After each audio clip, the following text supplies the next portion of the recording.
Okay जी, तो बिस्मिल्लाह करते हैं। वीक फिफ्थ में हम डिस्ट्रीब्यूटेड सॉफ्टवेयर आर्किटेक्चर को डिस्कस करेंगे। इस डिस्ट्रीब्यूटेड आर्किटेक्चर की कैटेगरी में भी हमारे पास डिफरेंट स्टाइल्स हैं। तो आज की क्लास में हम क्लाइंट सर्वर को और इस रेस्ट आर्किटेक्चर स्टाइल को इसको आज की क्लास में इसको कवर कर लेंगे। और जो सेकंड क्लास होगी उसमें फिर हम सर्विस ओरिएंटेड माइक्रो सर्विसेज और क्लाउड को थोड़ा सा उसका आर्किटेक्चर देख लेंगे। और इवेंट को फिर हम इसको फिर ऐसा करेंगे नेक्स्ट वीक में लेते हैं, क्योंकि बहुत ज़्यादा जब मैं स्लाइड्स प्रिपेयर कर रहा था बहुत ज़्यादा हो रही थी। तो इवेंट बेस्ड सॉफ्टवेयर आर्किटेक्चर को मैं इसको हम फिर नेक्स्ट क्लास में कर लेंगे नेक्स्ट वीक में। तो यहाँ तक आपका सेशनल जो होगा ना, सेशनल वन, वो आपका यहाँ तक होगा। ठीक है, वीक फिफ्थ के यहाँ तक कंटेंट में इसको यहाँ से हटा ही देते हैं। ठीक है, और इसको यहाँ से भी इसको कुछ ऐसे ही कर देते हैं।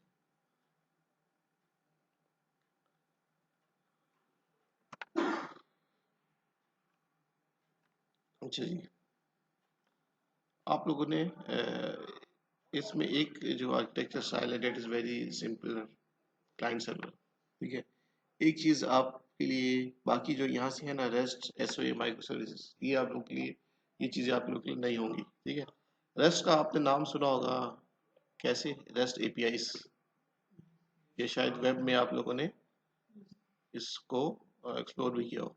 रेस्ट एपीआईज बनाई है किसी ने? जेंगो भी आपने बनाई है, और किसी ने? ठीक है, देख लेंगे कि रेस्ट होता क्या और रेस्ट एपीआईज क्या, आज की क्लास में हम इसको देख लेते हैं। ठीक है, अच्छा जी, तो डिस्ट्रीब्यूटेड सॉफ्टवेयर आर्किटेक्चर को हम स्टार्ट करते हैं। ये डिफरेंट आर्किटेक्चरल स्टाइल्स को पढ़ाने का बेसिकली मकसद ये है कि आपको आपकी नॉलेज ऐसी हो जाए कि जब आपको एक आर्किटेक्चर डिज़ाइन करना हो तो आपको डिफरेंट टेक्नोलॉजीज का, डिफरेंट चीज़ों का पता हो कि अब हमारी इस काम को करने के लिए अप्रोच क्या होनी चाहिए। ठीक है, कहीं पे आपको रेस्ट एपीआईज अच्छी लगेंगी, कहीं पे अगर लेट से स्केलेबिलिटी का या कोई और इशू आ रहा है, ठीक है, तो उसके हिसाब से आप देखोगे कि यहाँ पे मुझे रेस्ट एपीआईज यूज़ करनी चाहिए या नहीं करनी चाहिए। एक जनरल सी बात कर रहा हूँ। ठीक है, ये architecture style micro services use करना चाहिए कि नहीं करना चाहिए। तो ये सारा जो आपको नॉलेज इन आर्किटेक्चर स्टाइल्स के थ्रू कन्वे की जा रही है, इसका मकसद यही है कि आपको आप आर्किटेक्चर डिज़ाइन कर सको। ठीक है, एक अच्छा सोल्यूशन दे सको। तो अभी तो हम डिफरेंट आर्किटेक्चर स्टाइल्स पढ़े हैं, इसके बाद हम इन्हीं आर्किटेक्चरल स्टाइल्स को हम साथ साथ देखेंगे with respect to quality attributes. खैर वो बातें तो साथ साथ हर आर्किटेक्चरल स्टाइल के साथ कोई ना कोई क्वालिटी एट्रीब्यूट उसके साथ एसोसिएट हो ही जाता है। ठीक है, जैसे लास्ट टाइम लेड में हमने कहा था कि फ्लेक्सिबिलिटी होती है, इसी तरह हर आर्किटेक्चर स्टाइल में आपके साथ कोई ना कोई क्वालिटी एट्रीब्यूट उसको मैं इसके साथ एसोसिएट करता हूँ। अच्छा, पहला जो वो है that is client server architecture style. Client server architecture style को देख लेते हैं। That is very simple and very common, और आपने अक्सर इस स्टाइल को देखा होगा।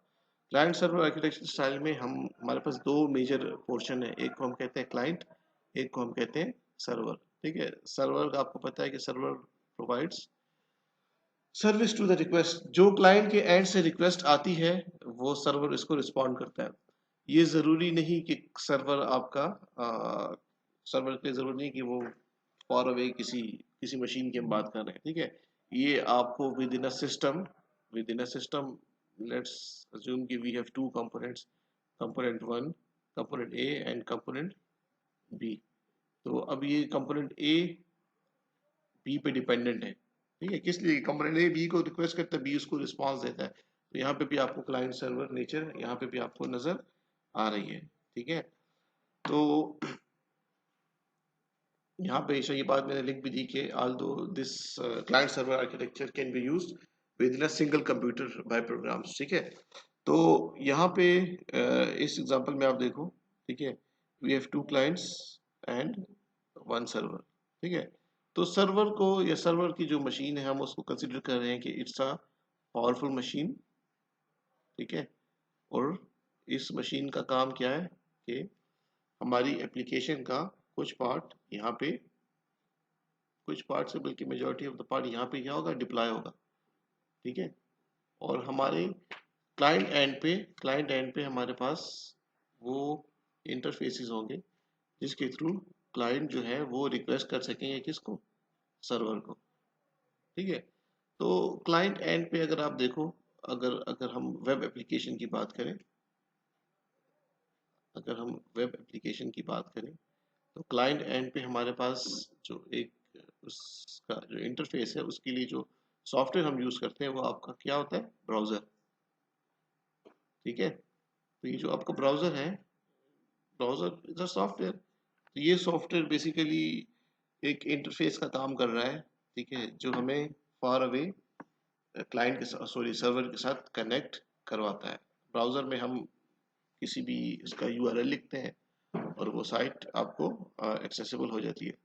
अच्छा, फिर क्लाइंट और सर्वर एंड पे आप देखो, अगर वेब की एग्जांपल को लेके चलते हैं तो हमारे पास कुछ जो टेक्नोलॉजीज है वो क्लाइंट एंड पे चलती है, कुछ जो है वो आपके सर्वर एंड पर चलती है।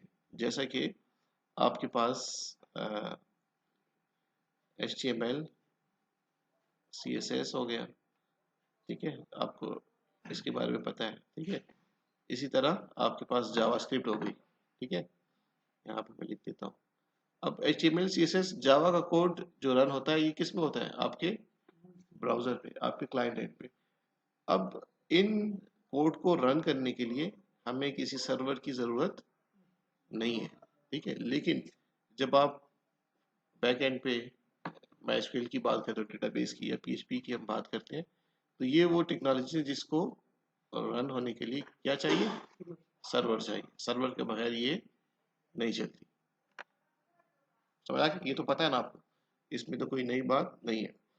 अब देख लो, लेट्स से सर्वर के साथ आपका कनेक्शन नहीं भी है, ठीक है, लेकिन अगर आपका वो जो पेज आपका एक दफ़ा लोड हो गया आपके ब्राउजर में तो आप क्लिक करते हो, लेट्स से कनेक्शन नहीं भी है, सर्वर के साथ कनेक्शन है, फिर भी क्लिक करते हो तो आप पा सकते हो क्योंकि वो कोड आपका ब्राउजर पे रन हो रहा है। लेकिन जब आप किसी बटन पर क्लिक करते हो लेट्स से, और उसके पीछे ये क्यूरी चलनी है कि डेटा को यहाँ से उठा के बैक एंड पे सेव करो या वहां से कुछ फेच करो, तो अब उसके लिए नेटवर्क का कनेक्शन होना जरूरी है। ठीक है, क्योंकि वो काम सर्वर एंड पे होता है। तो PHP का कोड, MySQL का कोड, अगर कोई और लैंग्वेज है, ये कोड आपके सर्वर एंड पे चलते हैं। ठीक है, सर्वर के बगैर ये नहीं चलते। तो ये तो थी आपकी क्लाइंट सर्वर से रिलेटेड जनरल सी डिस्कशन। ठीक है। Definitely we need server, client में हमें नेटवर्क की भी ज़रूरत है। ठीक है, अगर फार अवे सिस्टम है तो नेटवर्क के बगैर वो सिस्टम कम्युनिकेट नहीं कर सकते। World wide web is an example of client server architecture and we can have many client server applications. ठीक है, डिफरेंट उसकी एग्जांपल्स हो सकते हैं। किसी भी सिस्टम को आप देख लो, बैंकिंग का सिस्टम देख लो, तो बैंकिंग का सिस्टम भी आपका क्लाइंट सर्वर बेस है। ठीक है। तो जैसे लेयर्ड आर्किटेक्चर स्टाइल पे बात की थी ना कि it is this is very common architecture style, और हर जगह आपको लेयर व्यू नजर आएगा।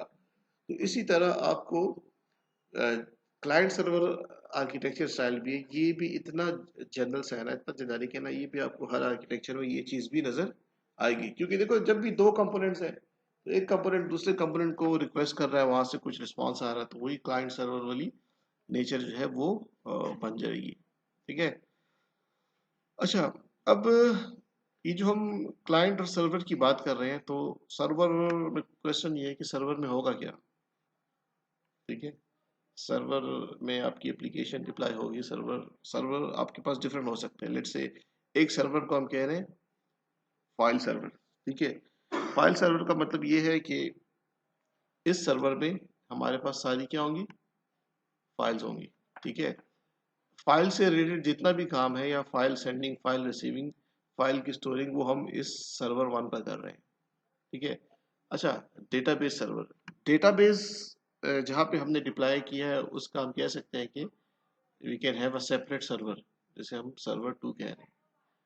ठीक है। तो सर्वर आपके पास एक से, जैसे क्लाइंट एक से ज़्यादा होते हैं ना, इस तरह सर्वर भी आपके पास एक से ज़्यादा हो सकते हैं। अगर आपके पास ऐसी एप्लीकेशन है, ठीक है, जिसमें आपको लेट्स से दो वो नज़र आ रहे हैं, तो एक क्लाइंट नज़र आ रहा है, क्लाइंट एंड पर एक सर्वर है। ठीक है। लेकिन हम अपने सर्वर के प्रोसेस को, या हम अपने सिस्टम को स्पीड अप करने के लिए हम उसको डिवाइड कर देते हैं मल्टीपल सर्वर्स पर। अगर कंसीडर करें कि आपके पास ये एक ही सर्वर है, ठीक है, और इसी पे आपके पास फाइल्स का काम भी हो रहा है, डेटाबेस का काम भी इसी पे हो रहा है, ठीक है। और आपके पास जो बाकी की जो लॉजिक एप्लीकेशन डिप्लॉय है वो भी यहीं पर डिप्लॉय है। तो सारा काम जब सर्वर सर्वर ए का इसको नाम देते हैं, सर्वर ए सारा काम कर रहा है, तो डेफिनेटली यहाँ पे वर्कलोड से रिलेटेड इश्यूज आएंगे। तो अब ये एक सर्वर, इस सर्वर की भी कुछ लिमिट है, इस सर्वर की भी कुछ लिमिटेशन है, कुछ कैपेसिटी है कि ये कितनी रिक्वेस्ट को हैंडल कर सकता है, ठीक है। तो अब ये जो कैपेसिटी है इस पे हम बात करेंगे इस परफॉर्मेंस के टॉपिक में जो आगे आएगा। बहुत से फैक्टर्स होते हैं, ठीक है। सर्वर हार्डवेयर की कैपेसिटी भी देखी जाती है, आपके जब सर्वर तक जो रिक्वेस्ट जा रही है, ठीक है, नेटवर्क को भी देखा जाता है, ठीक है। बहुत से और एस्पेक्ट्स हैं। अच्छा, इस पे रिसोर्सेज को कैसे यूटिलाइज किया जा रहा है, परफॉर्मेंस से बहुत सी चीजें आती है, लेकिन फिर भी अभी हम सिर्फ इस हार्डवेयर कैपेसिटी की अगर बात करते हैं, तो इस सर्वर की भी एक लिमिट होगी कि इतनी रिक्वेस्ट को ये रिस्पॉन्ड कर सकता है। अब इससे ज्यादा रिक्वेस्ट आ जाए तो क्या करें, ठीक है। तो फिर अल्टरनेटिव ये होता है कि हम एक की बजाय दो तीन सर्वर्स को डिप्लॉय कर देते हैं, और फाइल सर्वर्स को हमने सेपरेट कर दिया कि अगर फाइल रिलेटेड जो रिक्वेस्ट आ रही है वो ये सर्वर देख रहा है, फिर अगर डेटाबेस से रिलेटेड कुछ क्यूरी करनी है तो वो सर्वर ये देख रहा है, ठीक है। तो इसे हम कहते हैं multi tier client server architecture, ठीक है। When we have only two layers, client server, ठीक है, तो ऐसे आप सिंपल क्लाइंट सर्वर आर्किटेक्चर कह सकते हो। लेकिन जब हमारे पास ये जो टीयर्स ज्यादा हो जाए, टीयर्स मींस लेयर्स, जब ये लेयर्स आपके पास ज्यादा हो जाए तो फिर उसे हम कहते हैं मल्टी क्लाइंट या multi tier client server architecture, ठीक है। अच्छा, कहते हैं two types of client server, one one is simply there is two tier in which we have client and server, and then we have multi tier client server architecture, ठीक है। और multi tier client server architecture में आपके पास different number of servers हो जाएंगे, जो अभी आपको दिखाया और आगे चल के भी आपको बताता हूँ। अच्छा, पहले इस कैटेगरी को देखते हैं, ये two tier client server architecture, इसको फर्दर डिवाइड किया गया है, ठीक है। दो, इसकी दो मॉडल्स में, एक को कहते हैं थिन क्लाइंट मॉडल और एक को कहते हैं फैट क्लाइंट मॉडल, ठीक है। अब इसको भी देख लेते हैं कि ये थिन क्लाइंट मॉडल क्या है और फैट क्लाइंट मॉडल क्या चीज़ है। थिन क्लाइंट मॉडल में क्या कहता है, थिन क्लाइंट मॉडल आपको कहता है कि where the presentation layer is implemented on the client and all the other types या all the other layers, let's say कहीं पे database, application processing और जो काम भी हो रहा है वो सारा आपकी किस पे हो रहा है, सर्वर पे हो रहा है। इसका मतलब ये है कि जो आपके पास थिन क्लाइंट मॉडल है, यहाँ पे जो ज्यादा रिस्पॉन्सिबिलिटी है ना, ठीक है, इसे देखो, नाम इसे जो दिया है वो ये है थिन क्लाइंट, ठीक है। थिन क्लाइंट से मतलब ये है कि क्लाइंट के ऊपर जो प्रोसेसिंग है या क्लाइंट के ऊपर जो वर्कलोड का बर्डन है वो कम है। ज्यादा काम जो हो रहा है वो आपका किस पे हो रहा है, बल्कि सारा काम आपका हो रहा है किस पर, आपके सर्वर पर हो रहा है, ठीक है। डेटाबेस को भी यहीं पे देखा जा रहा है, बाकी जितने काम भी है वो आपके इसी सर्वर पर डिप्लॉय है, फाइल्स वगैरह का सारा काम यहीं पे है। इसे कहते हैं थिन क्लाइंट मॉडल। अब क्लाइंट सर्वर तो है, कुछ क्लाइंट सर्वर एप्लीकेशंस आपके पास ऐसी होंगी जिसमें हमने काम जो है वो डिवाइड किया है, ठीक है। डिफरेंट ऐसी हो सकती है, भी आपको आगे यहाँ पे दिखाता हूँ एग्जांपल, जिसमें सर्वर काम कर रहा है, क्लाइंट भी काफी काम कर रहा है, ठीक है, और कुछ काम के लिए वो सर्वर यूज कर रहे हैं, ठीक है। कैसे, आप इसको यहाँ पे देखते हैं। अच्छा, जी जी, प्रेजेंटेशन लेयर आपके पास इसको यहाँ पे आप OSI की जो प्रेजेंटेशन लेयर है, डेट इज समथिंग एल्स।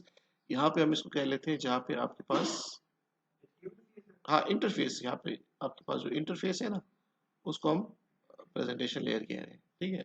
उसी OSI लेयर में भी प्रेजेंटेशन लेयर का क्या काम होता है, जिसपे वो किसी स्पेसिफिक फॉर्म में आपको डेटा प्रेजेंट करते हैं, जो क्या चीज़, एप्लीकेशन लेयर आपका ब्राउजर आता है, ठीक है। ब्राउजर पे वो आपका जो जो रिक्वेस्ट हमें जो रिस्पांस आ रहा है वो आपके वेब में किस फॉर्मेट में दिख रहा है, HTML, XML वगैरह वगैरह, तो उस इंटरफेस की यहाँ पे बात हो रही है प्रेजेंटेशन लेयर की।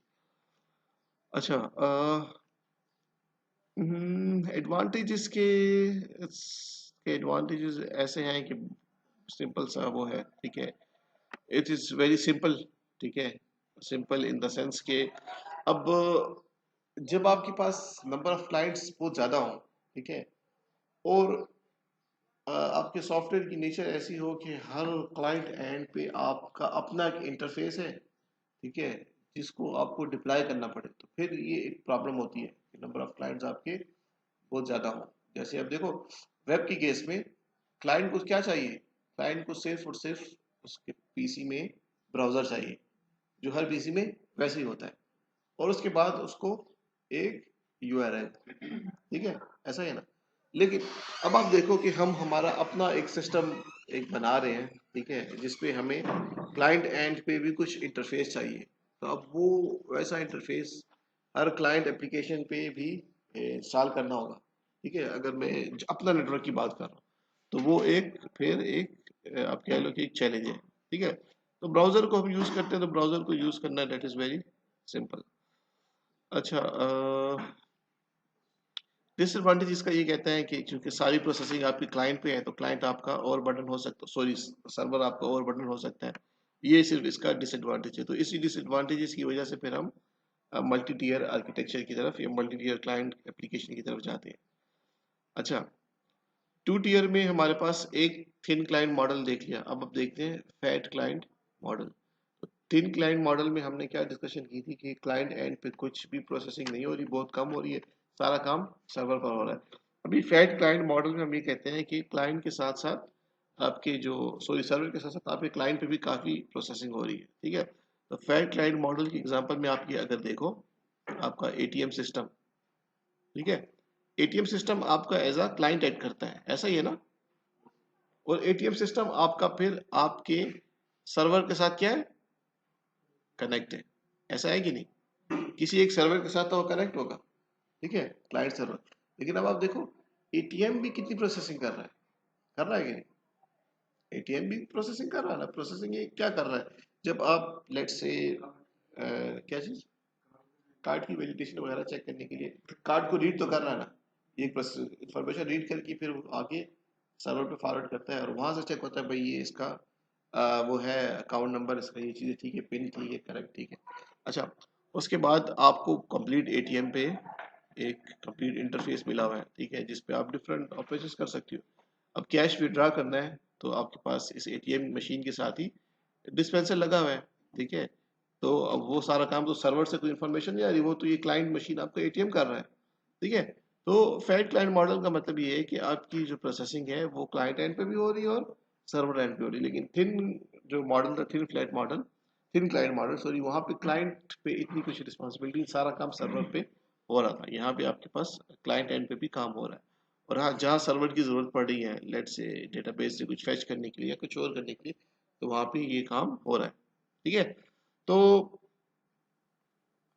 अच्छा, यहाँ पे आते हैं multi tier client server architecture.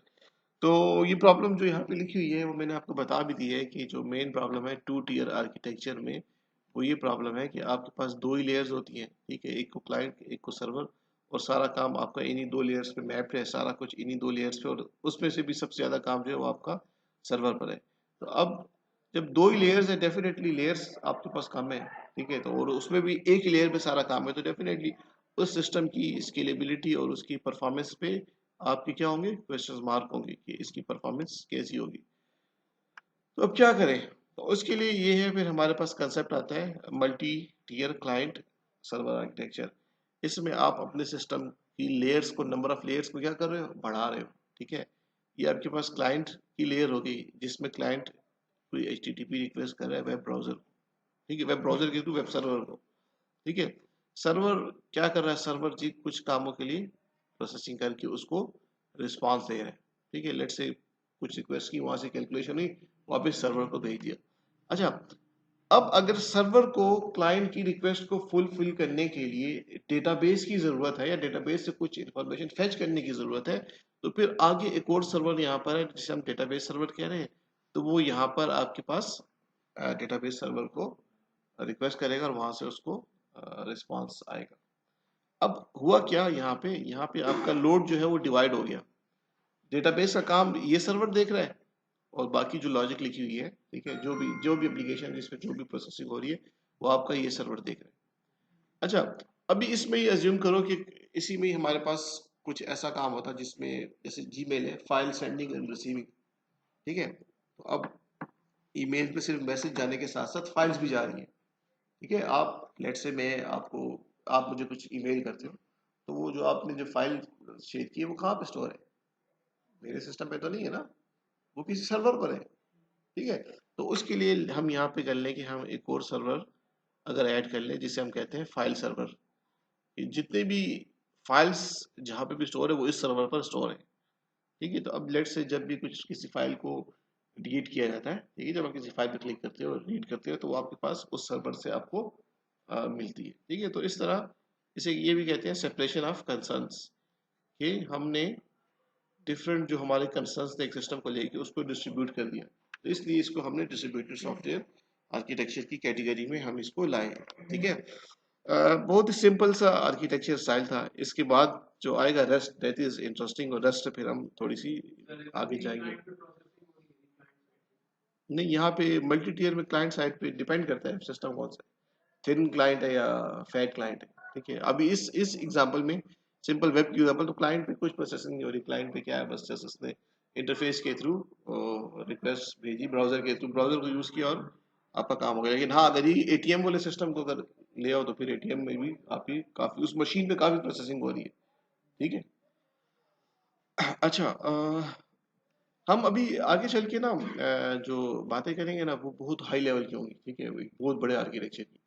तो क्वेश्चन ये है, उस वक्त आप लोग ये करोगे यार इतना बड़ा सिस्टम हम कैसे जैसे बनाएंगे। ठीक है, तो आप नहीं बनाओगे एज अ मतलब एज अ वन पर्सन, लेकिन आप जाओगे किसी एज अ किसी टीम में काम करते हो बड़ी ऑर्गेनाइजेशन में, तो आप उसका उस सिस्टम का एक पार्ट होगे, कुछ तो आप कर रहे होगे, तो आपको ये आर्किटेक्चर की नॉलेज होना बहुत जरूरी है। ठीक है, अगर प्रोफेशनली काम इसी तरह से हो रहा है आर्किटेक्चर आपका, ये तो सॉफ्टवेयर की बात कर रहा हूँ, जब भी कोई काम होता है, कोई इवन जो घर बनता है उसका भी पहले आर्किटेक्चर बनता है। ठीक है, तो इसी तरह जब आप किसी large scale complex software system की बात करें, तो आप जैसे रिक्वायरमेंट्स की इंपॉर्टेंस है, इसी तरह आर्किटेक्चर की भी इंपॉर्टेंस है। आप उसके आर्किटेक्चर के बगैर आप उसको डेवलप करने का सोच भी नहीं सकते। ठीक है, एक छोटा सिस्टम हो, जैसे जैसे स्कूल मैनेजमेंट सिस्टम। ठीक है, एक सिंपल सा मैनेजमेंट सिस्टम है। ठीक है, और उसमें स्कूल से जो आपके जितने भी स्टूडेंट्स और फैकल्टी है इसका रिकॉर्ड मैनेज करना है, तो इसका आर्किटेक्चर क्या होगा, क्या सिंपल होगा। हमारे पास क्या है, हमारे पास बैक एंड पे डेटाबेस होगा। ठीक है, उसमें डिफरेंट टेबल्स होंगे, ये आप ज़्यादा से ज़्यादा ये डिज़ाइन कर लोगे। ठीक है, और आप फिर उसके डिफरेंट मॉड्यूल्स के, भाई एक मॉड्यूल स्टूडेंट का, एक टीचर का, और ये बस हल्का फुल्का सिंपल सा एक ही मशीन पे चलना है। ठीक है, अगर वेब पे भी चलना है तो, अगर ऑनलाइन भी है तो बस सिंपल सा उसका आर्किटेक्चर, उसमें इतना कुछ वो नहीं है। लेकिन अगर उसी के साथ अगर मैं अब आपको जैसे उबर का आर्किटेक्चर देखा था, ठीक है, तो उसके नंबर ऑफ यूजर्स कितने हैं। ठीक है, पूरा नेट से एक सिटी है, पूरा कंट्री उसको यूज कर रहा है, डेटा कितना ज्यादा है, कितनी ज्यादा रिक्वेस्ट आ रही है और डिस्ट्रीब्यूटेड है, और उसमें कितनी चीजें हैं। तो अब ऐसा बड़ा सिस्टम हो तो वो तो आर्किटेक्चर के बगैर आप नहीं वो बना सकते। ठीक है, आर्किटेक्चर अगर आपका अच्छा ना हो, आर्किटेक्चर सिर्फ आर्किटेक्चर का मकसद सिर्फ ये नहीं होता कि हमने सिर्फ आर्किटेक्चर डिजाइन कर लिया। आर्किटेक्चर का मकसद ये होता है कि हमने आर्किटेक्चर जो डिजाइन किए हैं उसके साथ साथ हम उसके क्वालिटी एट्रीब्यूट्स को देखें, कि जैसे यहाँ पे कहें कि स्केलेबल स्केलेबल होना चाहिए, परफॉर्मेंस को इसको देखेंगे, उसकी सिक्योरिटी को देखेंगे। ठीक है, उसकी फ्लेक्सिबिलिटी को देखेंगे कि लेट से हमें कोई नया फीचर ऐड करना, तो ये आर्किटेक्चर बनाने का सारा मकसद ये होता है, और इस पर हमने बड़ी डिटेल से बात की है। ठीक है, अगर आप प्रीवियसली आर्किटेक्चर रिव्यूज को देखो तो उसमें हमने काफी डिटेल से बात की है। ठीक है, तो आगे चलते हम एक दूसरे आर्किटेक्चर स्टाइल पे। ठीक है, जिसे कहते हैं रेस्ट आर्किटेक्चर या रेस्ट आर्किटेक्चरल स्टाइल। अच्छा जी, आप सबने या सबने कुछ ने इन रेस्ट एपीआई का नाम सुना होगा। ठीक है, तो अल्लाह रखा आप ही बता दें रेस्ट एपीआई का क्या काम है, आपने यूज किए जेंगो के जिसकी भी हो एपीआई एपीआई।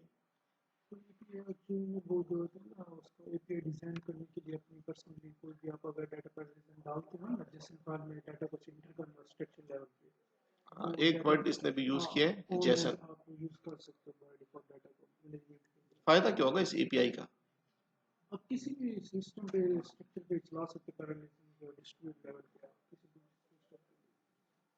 अच्छा, एपीआई का सबने नाम सुना होगा। ठीक है, और रेस्ट एपीआई का नाम भी सुना होगा, रेस्ट एपीआई। ठीक है, वो जो ऊबर का आर्किटेक्चर दिखाया था उसमें भी रेस्ट एपीआई कहीं पे आपको नजर आ रहा था। तो पहले समझते हैं इस रेस्ट आर्किटेक्चर, ये रेस्ट आर्किटेक्चर क्या कह रहा है, रेस्ट आर्किटेक्चर के क्या फीचर्स है, और फिर जब वो क्लियर हो जाएगा तो ये रेस्ट एपीआईज भी आपको क्लियर हो जाएगी। ठीक है, कि इसका मकसद क्या है। अच्छा, रेस्ट स्टैंड्स फॉर रिप्रेजेंटेशनल, ठीक है, स्टेट ट्रांसफर। ठीक है, अब यहाँ पे जो है ना स्टेट, इस पे हमारा जरा फोकस होगा। ये स्टेट ट्रांसफर से क्या मतलब, और स्टेटफुल एंड स्टेटलेस। ठीक है, इससे क्या मतलब, आपने जो रेस्ट एपीआई है इसके साथ एक वर्ड यूज होता है रेस्टफुल एपीआई। ये भी आप देखो, कुछ रेस्ट एपीआई कहते हैं, कुछ रेस्टफुल एपीआई। ठीक है, एक ही बात है। रेस्ट एपीआई कहूँ मैं या रेस्टफुल एपीआई कहूँ तो ये एक ही बात है। लेकिन जब मैं यहाँ पे ये वर्ड यूज करूँ ना, इसमें डिफरेंस है। अच्छा, स्टेटफुल एंड स्टेटलेस। ठीक है, अब इन दोनों में डिफरेंस है। अच्छा, स्टेटफुल एंड स्टेटलेस। ठीक है, हाँ हाँ।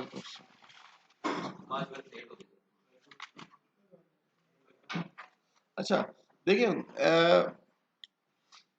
अब आपने रेस्टफुल को यहाँ पे जो स्टेटफुल है ना, इसके साथ कंफ्यूज नहीं करना। अच्छा, कि अगर लिखा हुआ है कि रेस्ट आर्किटेक्चर है या रेस्टफुल एपीआई की हम बात कर रहे हैं, तो उसका मतलब ये नहीं है कि ये आपके पास स्टेटफुल की कैटेगरी में आता है। जो रेस्ट आर्किटेक्चर है या रेस्टफुल एपीआई है ना, वो बेसिकली होती है स्टेटलेस। इसका पता है किसी को, अलग का स्टेटलेस का पता है? इसमें स्टेट नहीं होती। हाँ, एग्जाम्पल, वो तो नाम से जाहिर है, किसी किसी चीज के साथ लेस लगा दो तो पता चल जाता है कि इसमें ये नहीं, वो स्टेट नहीं है। खैर, उससे मत वो। अच्छा, क्या चीज, हाँ सही कह रहे, क्या कह रहे हो?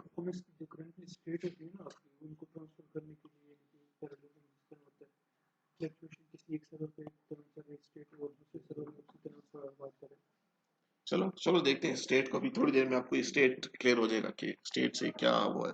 अच्छा, रेस्ट और रिप्रेजेंटेशनल स्टेट ट्रांसफर स्टाइल जो है, इसका बेसिकली जो मकसद ये है, इसे इसे आप कह सकते हो, ये रेस्ट जो है ना, ये एक आपके पास इस आर्किटेक्चर में हमें एक गाइडलाइन दी गई है। ठीक है, अभी हम उस गाइडलाइन को देखते हैं कि वो गाइडलाइन में क्या ऐसा है, और दी क्यों गई है। दी इसलिए गई है कि we can have a performance aware and scalable applications, कि अगर हमें परफॉर्मेंस भी अच्छी करनी है सिस्टम की, और परफॉर्मेंस भी हम चाहते हैं, और सिस्टम आपका स्केलेबल भी हो। ठीक है, स्केलेबल से क्या मतलब है, परफॉर्मेंस और स्केलेबिलिटी में हम इस पे इस क्वालिटी एट्रीब्यूट पर डिटेल से बात भी करेंगे, लेकिन अभी बता देता हूँ। परफॉर्मेंस को जब हम मेजर करते हैं ना, तो उसको हम मेजर करते हैं अंडर फिक्स लोड। ठीक है, फिक्स लोड का मतलब हम कहते हैं लेट से 1000 रिक्वेस्ट पे हम उसे चेक कर रहे हैं। ठीक है, और हम एज्यूम कर रहे हैं 1000 रिक्वेस्ट पर सेकंड, इस तरह। स्केलेबिलिटी का जब वर्ड आता है ना, तो उसके लिए फिर आपके पास ये जो लोड है ना, वो फिक्स नहीं होता, वो वेरिएबल हो जाता है। उसके लिए हम ये वर्ड यूज करते हैं वेरिएबल लोड। वेरिएबल लोड का मतलब ये है कि लोड ज्यादा हो रहा है, कम हो रहा है। ठीक है, तो इन केस अगर लोड 1000 से 2000 हो गया है, तो क्या आपका सिस्टम इस काबिल है कि इस लोड को अडॉप्ट कर सके? ठीक है, क्या आपकी अप्रोच में ऐसा कुछ है कि कुछ जो रिक्वेस्ट है वो किसी और सर्वर पे चली जाए, ठीक है, और ये सिस्टम स्केलेबिलिटी को मेंटेन कर सके? 2000 से अगर रिक्वेस्ट 10,000 पे जा रही है, फिर क्या करें? तो दैट इज कॉल्ड स्केलेबल, क्या आप अपने सिस्टम का स्केल बढ़ा सको। और जब अगर क्लाउड की हम बात करते हैं, तो क्लाउड पे आपको पता है कि आप उस पर भी हम इसी नेक्स्ट उसमें बात करेंगे। क्लाउड पे ये है कि आप जितने रिसोर्सेज यूज करते हो, ठीक है, उतना आप पे करते हो। ऐसा ही है ना? ठीक है, तो अब उस टाइम पे लेट से अगर मेरे पास जो मशीन चल रही है, ठीक है, तो वहां पे अगर जो लोड ज्यादा है तो ज्यादा मशीन चले, अगर लोड कम है तो मशीन कम चले ना, क्योंकि हम यूसेज कम हो। ठीक है, लेट से मैं आपको एग्जांपल लेता हूँ स्केलेबिलिटी को उसको समझने के लिए। लेट से मेरे पास जो लोड आ रहा है वो 10,000 रिक्वेस्ट आ रही है।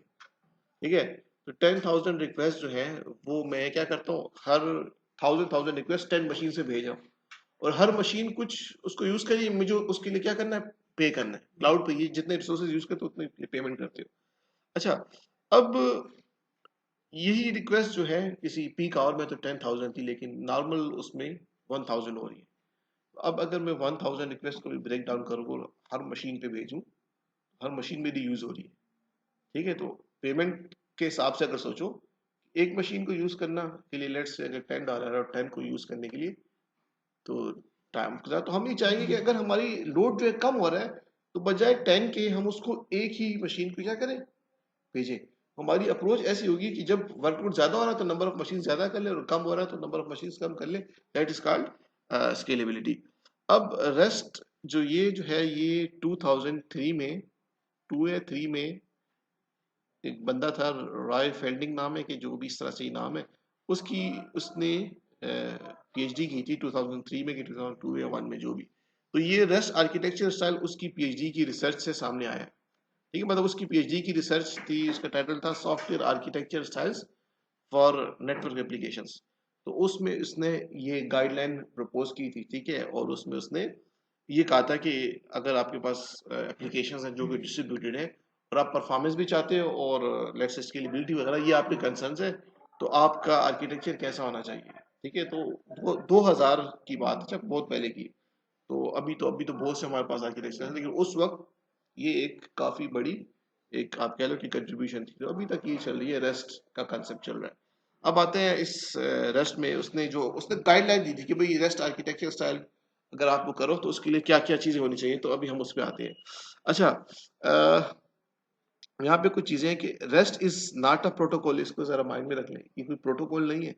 रेस्ट इज अ गाइडलाइन, ठीक है। ये आपके पास एक गाइडलाइन है, और उस गाइडलाइन में हमारे पास, आप कह लो कि वी हैव डिफरेंट प्रिंसिपल्स, कि ये हमें कुछ प्रिंसिपल्स दिए हैं कि आप इन प्रिंसिपल्स को फॉलो जब करोगे ना, ठीक है, तो you can have a performance aware and scalable architecture, ठीक है। और उसी आर्किटेक्चर पे जब आपकी एप्लीकेशन है, तो आपकी एप्लीकेशन क्या होगी, उसकी परफॉर्मेंस भी अच्छी होगी और वो स्केलेबल भी होगा, ठीक है। इसमें है number 1 that is client server, number 2 is stateless. तो यहाँ पे आपको मैंने शुरू में बात की है कि हम रेस्ट के लिए दो वर्ड्स यूज करते हैं, रेस्ट एपीआईज या रेस्टफुल एपीआईज, ठीक है। तो इस फुल का मतलब ये नहीं है कि दैट इज स्टेटफुल, ठीक है, इट्स नॉट स्टेटफुल। रेस्ट इस वो जस्ट का नाम है कि रेस्टफुल एपीआईज, ठीक है। लेकिन रेस्ट एपीआईज या रेस्टफुल एपीआईज जो है वो आपकी क्या होंगी, स्टेट लेस होंगी। अभी आते हैं कि स्टेटलेस क्या है, उसकी कहानी पे भी आते हैं, ठीक है, बात करते हैं। लेकिन ये चीज आपने रखनी है कि रेस्टफुल एपीआईज आर स्टेटलेस, क्योंकि आप उसके प्रिंसिपल्स देखो तो उसमें उसने कहा है कि एक तो आपका क्लाइंट सर्वर स्टाइल होना चाहिए, दूसरी जो आपकी जो वो है वो आर्किटेक्चर स्टेटलेस होना चाहिए। कैशेबल, चलो ये तो है, यूनिफॉर्म इंटरफेस और लेट, ठीक है। तो इसमें सारी बातें ठीक है, इंपॉर्टेंस रखती है, लेकिन इसमें जो एक मेन चीज है वो है ये स्टेट लेस की, कि इसको जरा देखना है कि आपका ये आर्किटेक्चर आपका स्टेटलेस होना चाहिए। अगर स्टेटलेस नहीं होता तो फिर वो स्केलेबिलिटी के इश्यूज आते हैं। कैसे वो स्केलेबिलिटी के इश्यूज आते हैं उसको भी हम डिस्कस करते हैं। अच्छा जी, तो बारी बारी आते हैं क्लाइंट सर्वर। अभी हमने इसको डिस्कस किया, ठीक है। Client server architecture style that is, इसको अडॉप्ट करने की वजह यह है कि we have separation of concerns, ठीक है। आप क्लाइंट साइड एप्लीकेशन को और सर्वर साइड एप्लीकेशन को पैरेलली डेवलप कर सकते हो। लेट्स से अगर ये क्लाइंट सर्वर आर्किटेक्चर स्टाइल, अगर मैं इसकी बात कर रहा हूँ, तो मैं आप कह रहा हूँ कि भाई क्लाइंट एंड पे क्या होगा, वी हैव इंटरफेस। तो इंटरफेस या क्लाइंट लेवल पे जो काम है वो टीम ए कर ले, और सर्वर एंड पे जो एप्लीकेशन डिप्लॉय करनी है उसको सर्वर बी कर ले। तो इसमें ऐसा कोई नई चीज नहीं, जस्ट इसका है सेपरेशन ऑफ कंसर्न्स। आजकल के वक्त में हमें ये चीज बड़ी आम सी लग रही है ना, client server, we are in 2022, लेकिन 2000 की अगर बात करूँ, आज से 20-21-22 साल पहले, ठीक है, तो उस वक्त ये क्लाइंट सर्वर आर्किटेक्चर स्टाइल बड़ा उनके लिए एक नया था। अच्छा, अब आते हैं हम अपने मेन, जो मेन हमारा वो है, इस आर्किटेक्चर की जो मेन एक पॉइंट अगर कहो जो मोस्ट इंपॉर्टेंट है, ठीक है, वो है आपके पास ये स्टेटलेस। अब ये कहता है कि रेस्ट आर्किटेक्चर में इसने कहा था कि आपकी जो एप्लीकेशन है वो स्टेटलेस होनी चाहिए, ठीक है। तो अब ये स्टेटलेस क्या चीज़ है, इसको डिस्कस करते हैं। ठीक है, स्टेटलेस मीन्स के communication must be stateless in a nature as in the client server, मतलब क्लाइंट सर्वर स्टाइल में कम्युनिकेशन आपकी स्टेटलेस हो। अच्छा, अब स्टेटलेस को वो कैसे डिफाइन करता है, स्टेटलेस कैसे डिफाइन करता है कि each request from the client to server must contain all of the information. ठीक है, जब एक रिक्वेस्ट क्लाइंट से सर्वर पर जा रही है तो क्लाइंट उसको वो सारी इंफॉर्मेशन प्रोवाइड करे जो सर्वर ने एग्जीक्यूट करनी है, necessary to understand the request and cannot take advantage of any stored context on the server। ये कहता है कि आप सर्वर पर क्लाइंट की कोई भी इंफॉर्मेशन क्या करो, स्टोर नहीं करो। ठीक है, ये वो इंफॉर्मेशन नहीं कह रहा कि फिर आपको कि डेटाबेस कहाँ जाएगा। ठीक है, अब इसको एक एग्जांपल से समझते हैं कि इसका क्या मतलब है कि क्लाइंट की यूजर का डेटा हम क्यों स्टोर करते हैं और उसका कंटेक्स्ट स्टोर करने की वजह क्या है। देखिए, हम एक एक तरफ आपके पास एग्जांपल है स्टेटलेस की, ठीक है, और एक तरफ आपके पास एग्जांपल है स्टेटफुल की। ठीक है, स्टेटलेस में सर्वर पर क्लाइंट का कोई डेटा स्टोर नहीं होगा, स्टेटफुल में क्लाइंट सॉरी सर्वर एंड पे क्लाइंट का डेटा स्टोर होगा। ठीक है, उसका कॉन्टेक्स्ट, सॉरी डेटा से ज्यादा अच्छा वर्ड है, उसका कॉन्टेक्स्ट स्टोर होगा। अब क्या मतलब, हम किसी भी यहाँ पे जो एग्जांपल दिए कि कोई पर्सन किसी वेबसाइट पे जाता है, न्यूज़ की वेबसाइट है, ठीक है, लेट्स एग्जांपल के लिए, और वो न्यूज़ पढ़ते हैं, डिफरेंट यूजर्स आते हैं, न्यूज़ पढ़ते हैं और बस जाते हैं, काम खत्म। अब यहाँ पे हम इसको जैसे कह रहे हैं कि हमें क्लाइंट की कोई इन्फॉर्मेशन यहाँ पे स्टोर नहीं करनी, बस यूजर आ रहा है, न्यूज़ पढ़ रहा है, जा रहा है। ठीक है, हर किसी के लिए न्यूज़ इंपॉर्टेंट है और वो नहीं है।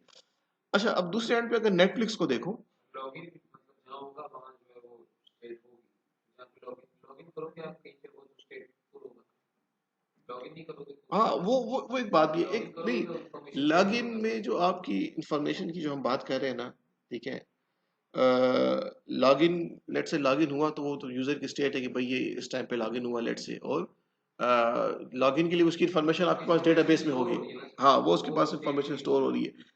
अभी यहाँ पे अगर नेटफ्लिक्स में आप देखो तो नेटफ्लिक्स में आप देखो कि यूजर्स की हम क्या इंफॉर्मेशन, लेट से अपने पास का क्या कंटेक्स्ट हम स्टोर करना चाहते हैं, लेट से यूजर की सर्चिंग हिस्ट्री क्या है, ठीक है, यूजर का इंटरेस्ट क्या है।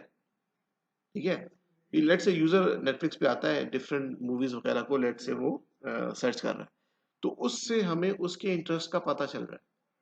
ठीक है, उससे हमें उसके इंटरेस्ट का पता चल रहा है। तो अब ये इंफॉर्मेशन हम क्या करते हैं, सर्वर पर लेट से स्टोर कर दी। जब नेक्स्ट टाइम यूजर की रिक्वेस्ट आई, ठीक है, तो यूजर की रिक्वेस्ट आई तो हम फिर ये कहते हैं कि इस यूजर की रिक्वेस्ट के अकॉर्डिंग हम इसको क्या करें, उसको कंटेंट दिया जाए कि जो जो इसके इंटरेस्ट है, जो जो जिस तरह का वो सर्च करता है उस तरह रेलेवेंट चीजें आपको शो होती हैं, ये तो पता है ना। Yes sir. ठीक है, अब इस इंफॉर्मेशन को स्टोर करना सर्वर पर, इसे हम कंटेक्स्ट कह रहे हैं। बात समझ आ गई, इसको हम कंटेक्स्ट कह रहे हैं। ठीक है, तो ये चीज होगी स्टेटफुल। अब स्टेटफुल हो स्टेटलेस हो, ठीक है, प्रॉब्लम क्या है और क्यों रस्ट आर्किटेक्चर ने कहा कि ये चीज स्टेटलेस हो। अगर ये नहीं कहा कि स्टेटलेस का मतलब कि बस आप अगर स्टेटफुल रखना चाहते हो तो करो, ठीक है, लेकिन आपकी फिर अप्रोच थोड़ी सी चेंज होगी ताकि आप स्केलेबिलिटी से डील कर सको। इसको एक और डायग्राम से समझने की कोशिश करते हैं। ठीक है, ये आपको स्टेटफुल का एक आपको आर्किटेक्चर नजर आ रहा है कि let's say we have a browser, ठीक है, और ब्राउजर से लेट्स से आपके पास रिक्वेस्ट जा रही है और आपके पास डिफरेंट नोड्स हैं, डिफरेंट सर्वर्स हैं। ठीक है, सर्वर 1, सर्वर 2 और सर्वर 3 डिस्ट्रीब्यूटेड। अच्छा, अब ये जो आपकी रिक्वेस्ट जा रही है आपको, अच्छा एक और चीज वेब में आपने आपको पता भी होगी, आपने नाम सुना होगा, एक तो सेशन होता है, एक कुकीज होते हैं। Yes sir, okay. ठीक है, पता है। ठीक है, अच्छा डिफरेंस भी बता दो ऐसी, जिसको नहीं भी पता उसके लिए भी हो जाएगा, सेशन एंड कुकीज।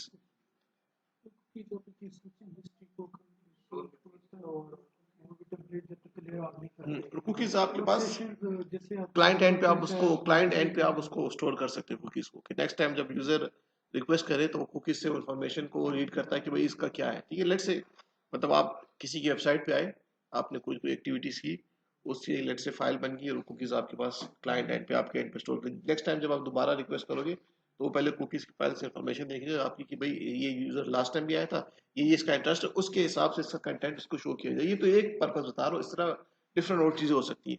अच्छा, यहाँ पे ये है कि स्टेटफुल में ये होगा कि जब क्लाइंट की रिक्वेस्ट जाएगी तो उसकी इंफॉर्मेशन कहाँ पे स्टोर होगी, उसके सर्वर पर हमने क्लाइंट की इंफॉर्मेशन, उसका कॉन्टेक्स्ट स्टोर कर दिया क्लाइंट पे। अब क्लाइंट सॉरी सर्वर पर, अब सर्वर पर क्लाइंट का कॉन्टेक्स्ट स्टोर करने से मसला तो कुछ नहीं होगा, मसला तो ऐसा कुछ नहीं है।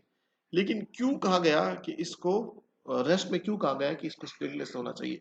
वो स्टेटलेस इसलिए होना चाहिए क्योंकि रेस्ट आर्किटेक्चर प्रपोज करने वाले ने जो बात की थी वो किसकी बात की थी, स्केलेबिलिटी की, इसकी बात की थी स्केलेबिलिटी की।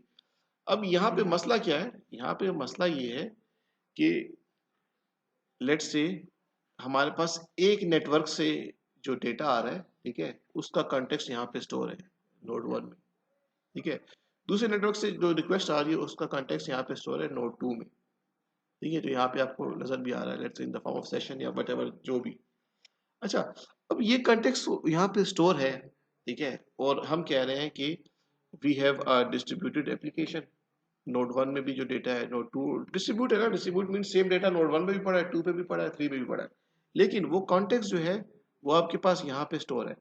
अब लेट्स से ये सर्वर नोड 1 आपका डाउन होता है, नोड 1 आपका डाउन होता है, तो रिक्वेस्ट क्या करेंगे, रिक्वेस्ट हम किस पे फॉरवर्ड करेंगे, नोड 2 पे। लेकिन नोड 2 पे जो है वो कॉन्टेक्स्ट नहीं है, क्योंकि कॉन्टेक्स्ट इसलिए नहीं है क्योंकि पहले जब इस नेटवर्क से रिक्वेस्ट आती थी उसको हम नोड 1 पे, नोड 1 उसको क्या करता था, नोड 1 सर्वर जो है आपका वो उसको उसकी रिक्वेस्ट को फुलफिल करता था, वहां पे हमने उस तरह की रिक्वेस्ट का क्या किया था, कॉन्टेक्स्ट स्टोर किया होता।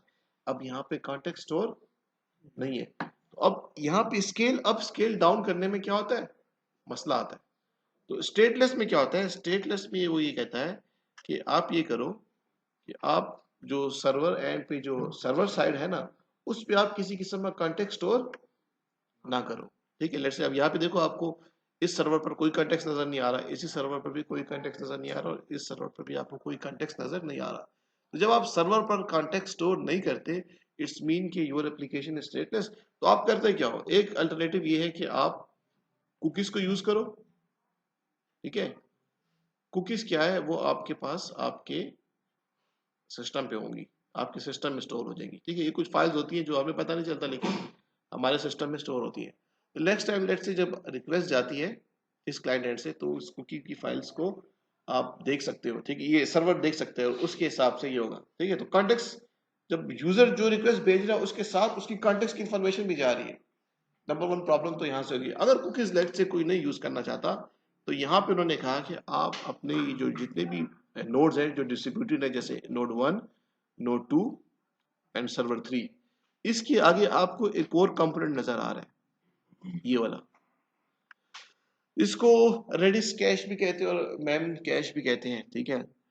ये एक और कंपोनेंट है जहां पे क्या किया हुआ है, सारी रिक्वेस्ट का क्या किया हुआ है, कॉन्टेक्स्ट स्टोर किया हुआ है। सर्वर 1 भी इसके साथ कनेक्ट है, सर्वर 2 भी इसके साथ कनेक्ट है, सर्वर 3 भी इसके साथ कनेक्ट है। अब क्या होता है कि जब भी रिक्वेस्ट आती है तो वो हर सर्वर जो है वो कॉन्टेक्स्ट देखने के लिए इस कंपोनेंट की क्या लेता है, सर्विस लेता है, इस कंपोनेंट से वो कर रहा है, ठीक है। अब लेट से हमारे पास ये सर्वर 1 जो है ये डाउन हो गया, ठीक है, सर्वर 1 क्या हो गया, डाउन हो गया, ठीक है। रिलायबिलिटी के पॉइंट ऑफ व्यू से मैं बात कर रहा हूँ। तो हम क्या करेंगे, रिक्वेस्ट को कहाँ भेजेंगे, सर्वर 2 पे। कॉन्टेक्स्ट का कोई मसला होगा, नहीं होगा, क्योंकि ये कंपोनेंट है ना, इस कंपोनेंट पे क्या करेंगे, इस कंपोनेंट से हम कॉन्टेक्स्ट देख लेंगे, उस हिसाब से हम इस सर्विस को फुलफिल करेंगे, ठीक है। अच्छा, दूसरी बात मैंने जो आपसे की थी कि लेट से मेरे पास अभी नंबर ऑफ रिक्वेस्ट ज्यादा आ रही है, ठीक है, नंबर ऑफ रिक्वेस्ट जो है ज्यादा आ रही है, तो हमने उन रिक्वेस्ट को इन 1 2 3 सर्वर पर, क्लाउड की बात करो, सर्वर्स पर मैंने इसको वो कर दिया, ब्रॉडकास्ट कर दिया कि यहाँ पे आप इसको डील करो। लेट से अब कोई ऐसा टाइम है जिसपे मेरे पास जो रिक्वेस्ट रेट है वो बहुत कम है, ठीक है, लेट से 500 रिक्वेस्ट पर सेकंड आ रही है, पर सेकंड जो भी कह लो, जो भी assume कर लो, 500 रिक्वेस्ट आ रही है। अब मैं कहता हूँ इन 500 रिक्वेस्ट के लिए ये जो बाकी के सर्वर है, सर्वर 1 एंड 3, इसकी जरूरत नहीं, एक सर्वर भी काम कर सकता है, क्योंकि अगर वो 2 सर्वर भी एक्टिव रहेंगे तो आई हैव टू पे, अगर क्लाउड पे है तो जितने रिसोर्सेज यूज कर रहा हूँ मुझे उसके लिए पे करना पड़ेगा। तो अब क्या करेंगे, अब हमने स्केल कम करना है, तो अब रिक्वेस्ट क्या जाएंगी, सारी किसके पास जाएंगी, सर्वर 2। अगेन सर्वर 2 के पास कॉन्टेक्स्ट इंफॉर्मेशन कहां से आ जाएगी, इस कंपोनेंट से। तो अब देखो सिस्टम को स्केल करने में, स्केल अप करने में, स्केल डाउन करने में हमें हेल्प मिल रही है ना। तो इसलिए कहते हैं कि अगर आप स्टेटलेस आर्किटेक्चर स्टाइल से जाते हो तो आपको स्केलेबिलिटी, सिस्टम को स्केल अप स्केल डाउन करने में इतना प्रॉब्लम नहीं होगा। लेकिन अगर आप यहाँ पे देखो, अब एज्यूम करो कि आपने सर्वर साइड पे क्लाइंट की इंफॉर्मेशन या क्लाइंट का कॉन्टेक्स्ट स्टोर किया है, तो फिर स्केल अप स्केल डाउन करने में क्या मसला नहीं आएगा, मसला आएगा कि नहीं, क्योंकि उस सर्वर को हम डाउन नहीं कर सकते क्योंकि उस पे कुछ कॉन्टेक्स्ट की इंफॉर्मेशन स्टोर है। बात समझ आ गई। अब एक क्वेश्चन ये है कि आप कहोगे कि इतना बड़ा सिस्टम हम कब डिजाइन करें, इतना बड़ा नहीं, लेकिन अगर आप क्लाउड बेस्ड कोई एप्लीकेशन डिप्लॉय करते हो और आप डिफरेंट वर्चुअल मशीन्स बनाते हो, तो उस एंड पे भी आपको इस अप्रोच को देखना होगा और इस अप्रोच को आप देख सकते हो। तो आप मेरा आपको इस मतलब अभी थ्योरी काफी पढ़े है ना, ठीक है। तो ये बात कहने का मकसद, मोटिवेशन ये है कि आर्किटेक्चर की ये चीजें आपको पता ना हो तो एक अच्छा सिस्टम आप नहीं डिजाइन कर सकते, ठीक है। हम ये जितने आर्किटेक्चर स्टाइल्स हमने पढ़े हैं ना, इन सबको पढ़ने के बाद आप दोबारा रिकैप में जाना और आप ये सोचना कि अगर हमने ये आर्किटेक्चर स्टाइल्स ना पढ़े होते तो फिर आप कहाँ स्टैंड करते, ठीक है। अभी तक तो कुछ पढ़े हैं ना, आगे चल के जब हम और पढ़ेंगे तो फिर आप देखो कि आप सॉफ्टवेयर डेवलपमेंट में कहाँ पे आप स्टैंड करते हो, ठीक है। आपको खुद फील होगा कि ये आर्किटेक्चर स्टाइल पढ़ने से आपकी कितनी अंडरस्टैंडिंग डेवलप हुई है एक प्रॉब्लम के सोल्यूशन के लिए, ठीक है, कि हम इस प्रॉब्लम को कैसे अप्रोच करें, क्या आर्किटेक्चर स्टाइल होगा। क्योंकि आर्किटेक्चर का आपको नहीं पता होगा तो आप उसकी डेवलपमेंट कैसे करोगे, ठीक है। तो ये तो आपका कंसेप्ट मैंने क्लियर कर दिया टुवर्ड्स स्टेटलेस एंड स्टेटफुल, ठीक है। अच्छा, इसकी सीएसएस क्या, हाँ इसकी क्या होते हैं, ऊंचा बोलो। हाँ ब्राउजर उसके लिए क्या है, उसके लिए कौन सा, उसमें हमने क्या यूजर का कंटेक्स्ट कौन सा एचटीएमएल सीएसएस में हम स्टोर करवा रहे हैं, तो वो तो स्टेटलेस ही है। स्टेटलेस आप तब बात करो जब कोई प्रोग्रामिंग लैंग्वेज जैसे बैकएंड पे उसकी बात है, सर्वर तक हम उधर तो जा ही नहीं रहे। वो लेट से सर्वर पे जा रहे हैं, एक रिक्वेस्ट आई और बस एक आपके पास पेज लेट से डाउनलोड हो गया, तो अब उसमें जावास्क्रिप्ट लिखा होगा, आपका कोड लिखा होगा, आपने लेट से किसी बटन पे क्लिक किया, पॉपअप हो गया, तो सर्वर के साथ कनेक्शन ना भी हो तब भी वो आपका कोड चल जाएगा। जब आप लेट से कुछ ऐसा काम करते हो जहाँ पे सर्वर से जिसका रिस्पॉन्ड आता है, लेट से कोई कैलकुलेशन है, ठीक है, तो कैलकुलेशन के लिए आप एचटीएमएल में तो करोगे नहीं, उसके लिए लेट से कुछ पीएचपी वगैरह में कियोगे तो वो तो सर्वर से उसका रिस्पॉन्स आएगा, तो वहाँ पे, ठीक है। तो हम क्लाइंट की इंफॉर्मेशन जब स्टोर करते हैं, उसका कॉन्टेक्स्ट जब वहाँ पे स्टोर करते हैं ताकि नेक्स्ट टाइम जब ये यूजर आए तो हम इसको इस तरह से फैसिलिटेट करें या किसी भी और पर्पज के लिए, तो उसे हम कहते हैं स्टेटफुल। और स्टेटलेस में हम नहीं करते। तो स्टेटलेस का मतलब ये नहीं है कि आप उसका कॉन्टेक्स्ट स्टोर करोगे ना, वो तो मस्ट करेंगे, ठीक है, लेकिन या तो क्लाइंट एंड पे कुकीज के थ्रू या तो सर्वर के आगे, जैसे यहाँ पे दिखाया ना कि उसने एक और कंपोनेंट यूज कर दिया जिसका काम क्या है, कॉन्टेक्स्ट की इंफॉर्मेशन प्रोवाइड करना, ठीक है। हाँ अभी अभी ये भी स्टेटलेस है, स्टेटलेस है ना, ठीक है, स्टेटलेस इन कि सर्वर पर तो उसकी इंफॉर्मेशन नहीं है ना। स्टेटफुल में ये है, स्टेटफुल के अंदर कि आप सर्वर और सॉरी जो क्लाइंट की जो इंफॉर्मेशन है उसका कॉन्टेक्स्ट वो आप सर्वर मशीन के ऊपर स्टोर करते हो, सर्वर पे स्टोर करते हो। हाँ यहाँ पे स्टेटलेस में या तो अलग कंपोनेंट जो यहाँ पे आपको नजर आ रहा है, या कुछ ऐसा करो कि क्लाइंट साइड पे कोई ऐसी इंफॉर्मेशन हो कि क्लाइंट साइड से कुछ रिक्वेस्ट आए तो वो साथ उसकी स्टेट भी आपको बताए, ठीक है।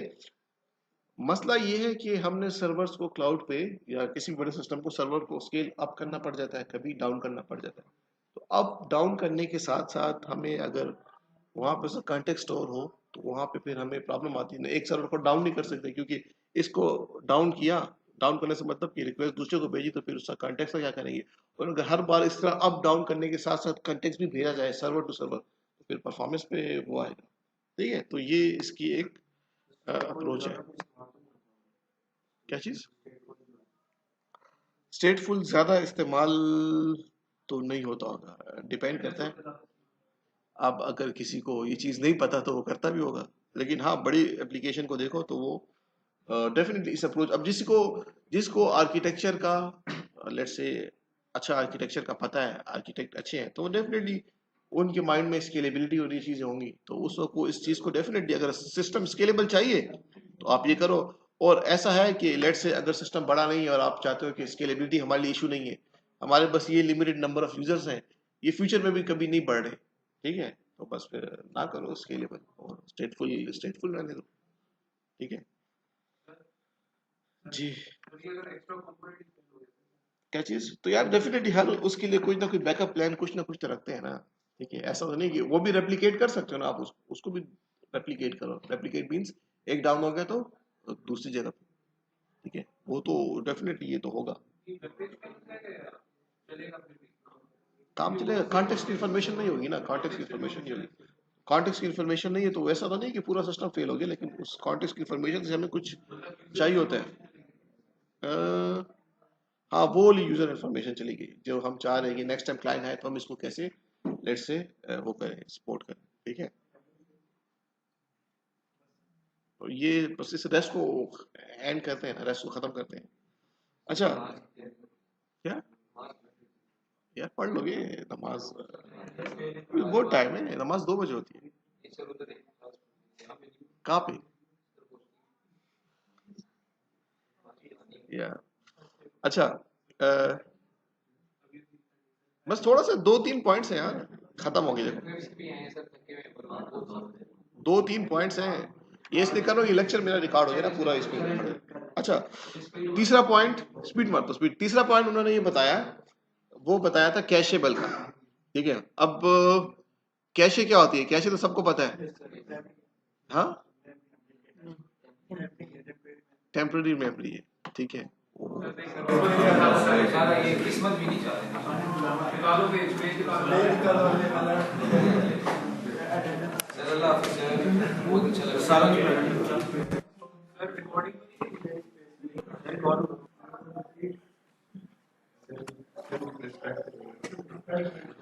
नहीं वो वाला नहीं है,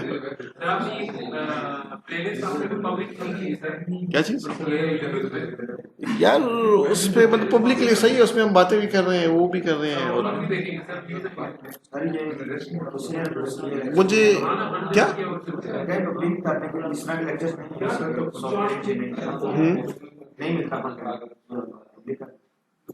मेरा माइंड ये था कि पब्लिक करने के लिए मतलब उसमें हमारी मेरी आपकी बातें ना हो ना, मैं कंप्लीट एक फ्लो में मतलब चल रहा हूँ, तो उसमें कहीं भी हम बातें भी कर रहे हैं, जब टाइम होगा तभी हाँ ये बात भी वो तो सोचते इसकी, अच्छा अच्छा, फिर वो जब ये भी सही है, फिर इसको कर लेंगे, पब्लिक कर लेंगे, लेकिन उसमें आप लोग बड़ा बीच में कोई जोक भी मारता है कोई बीच में, क्या कैसी बातें करते थे, अच्छा अच्छा, चले इधर देखें यार, इसको करते हैं, एंड करते हैं, इसको खत्म करते हैं, इसको जो हम बात कंटिन्यू कर रहे थे, दैट इज कैशेबल, ठीक है। अच्छा, जैसे हमारे कंप्यूटर के अंदर जो कैशे का कंसेप्ट है ना, ठीक है, सेम कंसेप्ट यहाँ पे भी है, आपके पास लेट्स से इसको मैं चलो यहीं पे ड्रा कर देते हैं, ये आपके पास क्लाइंट से रिक्वेस्ट जा रही है, ठीक है, और ये सर्वर है आपके पास, तो सर्वर के एंड, सर्वर तक रिक्वेस्ट आने से पहले एक और कंपोनेंट यहाँ पे आप कह लो कि लेट्स से लगा दिया गया है, ठीक है, जिसका काम क्या है, जिसका काम ये है कि वो फायरवॉल का काम भी कर सकता है, ठीक है, कि कौन सी रिक्वेस्ट सर्वर को भेजनी चाहिए, ठीक है, और वो कैशे का काम भी कर सकता है। कैशे का काम ये है कि वो डेटा या वो रिक्वेस्ट जो यूजर चाह रहे हैं, ठीक है, और बहुत से यूजर चाह रहे हैं, ठीक है, और हमें पता है कि यार ये डेटा अभी फॉर द नेक्स्ट कुछ टाइम के लिए ये फ्रीक्वेंटली यूज होगा, तो बजाय इसके कि वो लोड सर्वर पर जाए, उसको कैश में रख दिया जाता है कि जो रिक्वेस्ट क्योंकि इधर से तो पास होके सर्वर पे आएंगी ना, तो वहीं से उसको इन्फॉर्मेशन मिल जाए और वो उसको वहीं से क्लाइंट को रिक्वेस्ट को फुलफिल किया जाए। तो ऐसे काम के लिए जैसे कंप्यूटर मेमोरी में हमारे कंप्यूटर के अंदर भी कैशे का ही काम है, इस तरह यहाँ पे भी कैशे का काम है। तो यहाँ पे ये कहता है कि जब सर्वर जो रिस्पॉन्स कर रहा है तो उसके रिस्पॉन्स में ये देखा जाए कि ये रिस्पॉन्स को कैशे करना चाहिए कि नहीं करना चाहिए, डिसाइड करना पड़ता है। अगर इस तरह का रिस्पॉन्स है, इसको कैशे कर दिया है, तो नेक्स्ट टाइम जो यूजर है वो यहीं से अपनी इंफॉर्मेशन को गेट कर ले बजाय इसके कि सर्वर, तो इससे क्या होगा, परफॉर्मेंस पे एक फर्क पड़ेगा, सर्वर पे आपके लोड कम होगा क्योंकि कैशे आपका वो काम कर रहा है, ठीक है। अच्छा, fourth one that is again important, that is uniform interface. पिछले वाले क्वेश्चन पे इसमें और प्रॉक्सी सर्वर में क्या फर्क है? इसमें प्रॉक्सी सर्वर में क्या फर्क है? प्रॉक्सी सर्वर और इसमें, अच्छा प्रॉक्सी का नाम भी इसको दे सकते हैं आप। अक्सर देखो प्रॉक्सी का काम ये है कि उसको आप एज अ सिक्योरिटी के पर्सपेक्टिव से देखो कि आपकी आइडेंटिटी हो गई है। तो अब ये जो मेन ये कंपोनेंट है ना, ये जो मैंने आपको बात की, ये मैंने आपको शुरू में कहा सिक्योरिटी का काम, फायरवॉल का काम भी कर सकता है। तो वो प्रॉक्सी वाली बात आ गई ना कि आपकी आइडेंटिटी लेट से चेंज कर दी। अच्छा, इसमें हम बात करेंगे दो तरह की प्रॉक्सी होती है, एक नॉर्मल प्रॉक्सी, एक रिवर्स प्रॉक्सी होती है। तो उसमें हम आगे चल के उस पर भी हम बात करेंगे, ठीक है। प्रॉक्सी मीन्स आपकी आइडेंटिटी चेंज कर देना हो, कुछ सिक्योरिटी की उधर कुछ चीजें हैं, तो उसमें भी अभी बात नहीं करते, भी फिर टाइम नहीं है, उस पर बात करेंगे, ठीक है। इंशाल्लाह प्रॉक्सी पे बात होगी हमारी आगे चल के। अच्छा, एक और चीज जो उसने बताई थी इसी अपनी इस पीएचडी की थीसिस में, दैट वाज यूनिफॉर्म इंटरफेस, ठीक है। अब देखो स्केलेबिलिटी के लिए एक प्रिंसिपल ये भी है, लेट से मैं अपने सिस्टम का स्केल बढ़ा रहा हूँ, ठीक है। आज सिर्फ वेबसाइट है, ठीक है, वेबसाइट के बाद मोबाइल एप्लीकेशन, ठीक है, उसकी तरफ जा रहा हूँ। तो मैं चाह रहा हूँ जो डेटा मेरे वेबसाइट पे वही डेटा मैं मोबाइल पे भी फेच करूँ, डेटा मेरे पास वहीं से आए। तो अब क्या करें उसके लिए? तो उसके लिए उसने कहा कि we need to have uniform interface. और यूनिफॉर्म इंटरफेस का जो मतलब है वो ये है कि आपके पास जो हमारे पास कुछ ऐसे डेटा फॉर्मेट्स हैं, ठीक है, आपने नाम सुने हैं शायद, इस पे काम भी किया हो, एक्सएमएल एंड जेसन, ठीक है। एक्सएमएल और जेसन क्या चीजें हैं?